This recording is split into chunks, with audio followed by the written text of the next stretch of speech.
আসসালামু আলাইকুম viewers, welcome back to my YouTube channel. গত ভিডিওতে এই পায়জামাটির মেকিং ভিডিও তোমাদের সাথে শেয়ার করেছি। আজকের ভিডিওতে সুন্দর এই কামিজটির নেক ডিজাইন ও স্লিভ ডিজাইনের টিউটোরিয়াল তোমাদের সাথে শেয়ার করব। যেহেতু পায়জামাটির টিউটোরিয়াল আমি আলাদাভাবে তৈরি করেছি, তাই এখানে আর সেলাই করে দেখাবো না।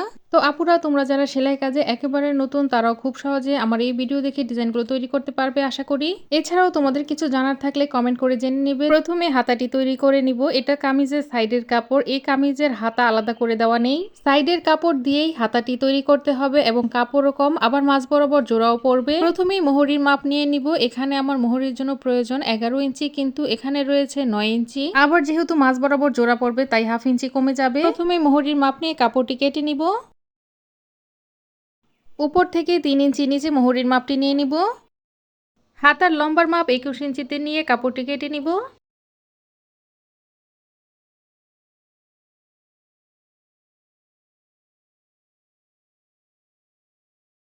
তো এখন এক কালার কাপড় আমি নিয়ে নিয়েছি জোড়া দিয়ে ডিজাইনটি তৈরি করার জন্য। তো কাপড়টিকে এভাবে ডাবল ভাঁজ দিয়ে নিচ্ছি। হাতার লম্বা অনুযায়ী কাপড়ের মাপটি নিয়ে নিব। চওড়াই নিয়েছি 3.5 ইঞ্চি। এখন কাপড়টিকে কেটে নিব।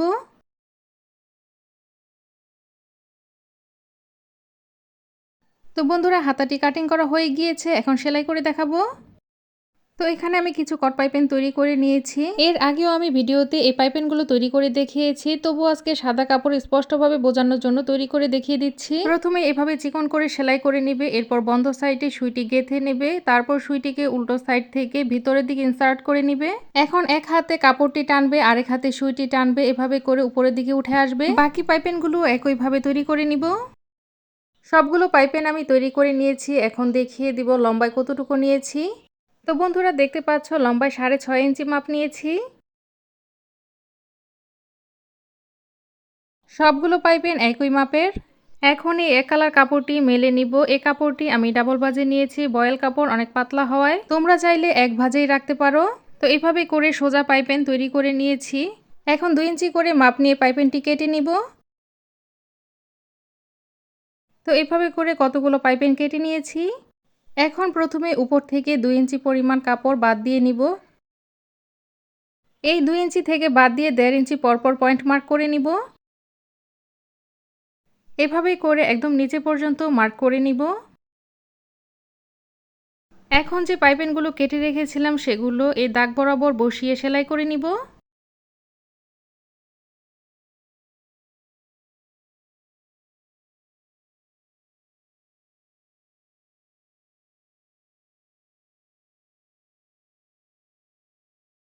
তো সবগুলো পাইপেন সেলাই করে জয়েন করে নিয়েছি। এখন এই কট পাইপেনগুলো এগুলোর ভিতর দিয়ে ইনসার্ট করে নিব।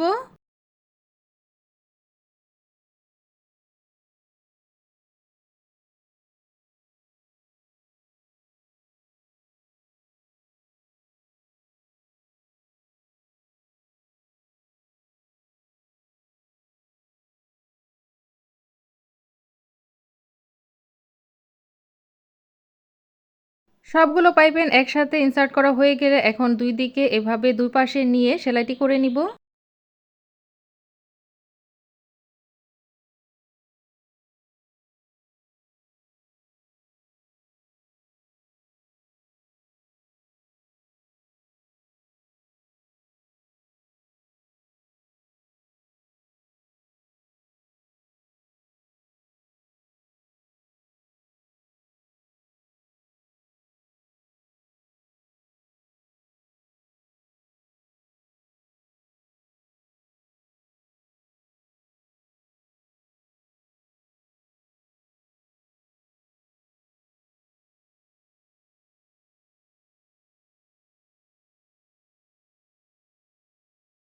সবগুলো পাইপেন লাগানো হয়ে গেলে এখন হাতার কাপড়টি নিয়ে নিব। ডিজাইনের কাপড়টি ভাঁজ সাইডে রাখবো, হাতার কাপড়টি উল্টা সাইডে রেখে জয়েন্ট করে নিব।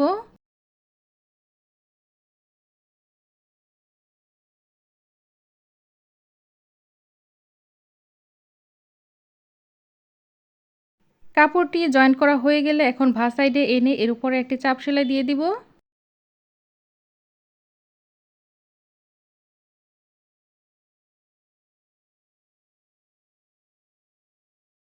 একইভাবে এই পাশের কাপড়টিও জয়েন্ট করে নিব।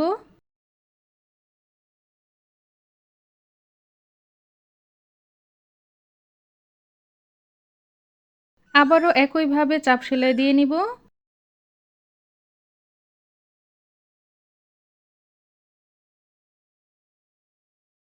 এখন হাতার নিচের দিকে চিকনভাবে এভাবে বর্ডারটি ভাঁজ করে নিব। এখন ডাবল ভাঁজ দিয়ে বর্ডারটি সেলাই করে নিব।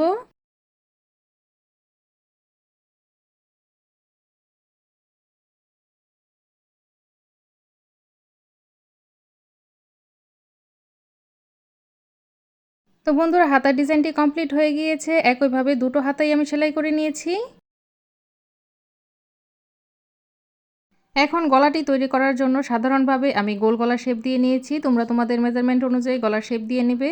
যেহেতু এই ভিডিওতে কামিজের হাতার ডিজাইন ও গলার ডিজাইন তোমাদেরকে দেখাবো, সম্পূর্ণ কামিজটি সেলাই করে দেখাবো না। তাই তোমরা যারা কামিজ কাটিং ও সেলাই দেখতে চাও তারা আমার চ্যানেলে অন্য আরেকটি ভিডিও কামিজের ডিজাইন সহ কাটিং সেলাই দেওয়া আছে, সেটা দেখতে পারো। ভিডিওর লিংক আমি কমেন্টে দিয়ে দিব। এখন কাপড়ের উপরে বক্রম রেখে মার্জিন করে নিব।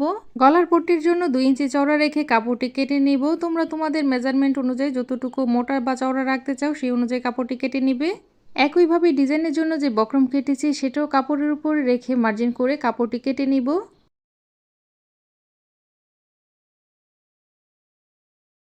এখন কাপড়ের উপরে বক্রমটি বসিয়ে মিডল পয়েন্ট থেকে বক্রমটি বসাবো। 2 সুতা পরিমাণ জায়গা রেখে পট্টির কাপড়টি বক্রমের সাথে সেলাই করে জয়েন করে নিব। তো আপুরা পট্টির কাপড়টি জয়েন করার সময় 2 সুতা পরিমাণ জায়গা রেখে বাকি যে কাপড়টা থাকবে সবটুকু কাপড় ভাঁজ দিয়ে এভাবে সেলাই করে নিবে। সেলাই করা হয়ে গেলে এখন বাড়তি অংশটুকু এভাবে কেটে ফেলে দিব। একইভাবে এই বক্রমটিকেও কাপড়ের উপরে রেখে সেলাই করে নিব।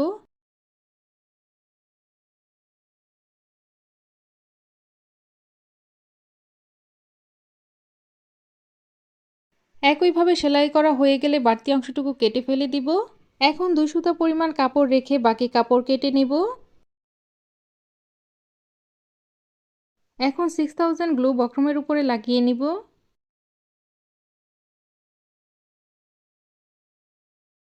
এই বাড়তি কাপড়টুকু আঠা দিয়ে বক্রমের সাথে লাগিয়ে নিব। এভাবে কেচি দিয়ে আমি কেটে নিয়েছি।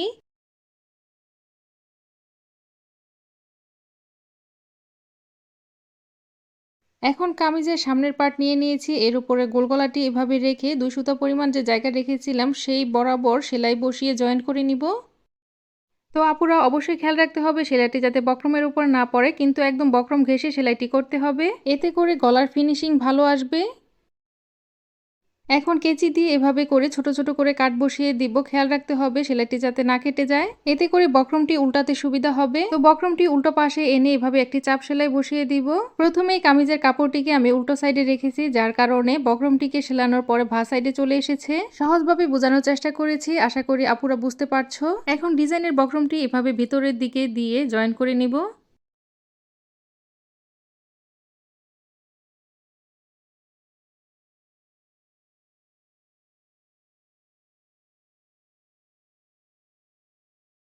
কাপড় ঘোরানোর জন্য তোমরা এভাবে সুইটাকে গেঁথে নিবে, এতে করে কাপড় ঘোরাতে সুবিধা হবে।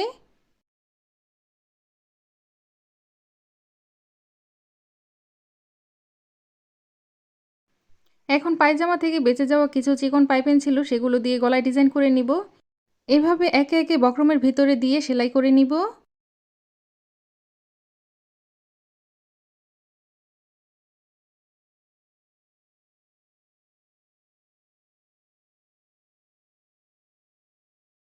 তো বন্ধুরা, ভিডিওটি ভালো লাগলে লাইক করতে ভুলবে না। তোমরা লাইক করলে নতুন কাজের প্রতি আগ্রহ পাই। তো এই ধরনের ভিডিও আরও পেতে হলে চ্যানেলটিকে সাবস্ক্রাইব করে সাথে থাকা বেল আইকনে ক্লিক করে রাখতে হবে, এতে করে আমি যখনই ভিডিও ছাড়ি সবার আগে নোটিফিকেশন চলে যাবে তোমাদের কাছে। তো বন্ধুরা, আজকের ভিডিও এই পর্যন্তই। দেখা হবে পরবর্তী ভিডিওতে নতুন কোনো ডিজাইন নিয়ে। সেই পর্যন্ত সুস্থ থাকো, ভালো থাকো, আল্লাহ হাফেজ।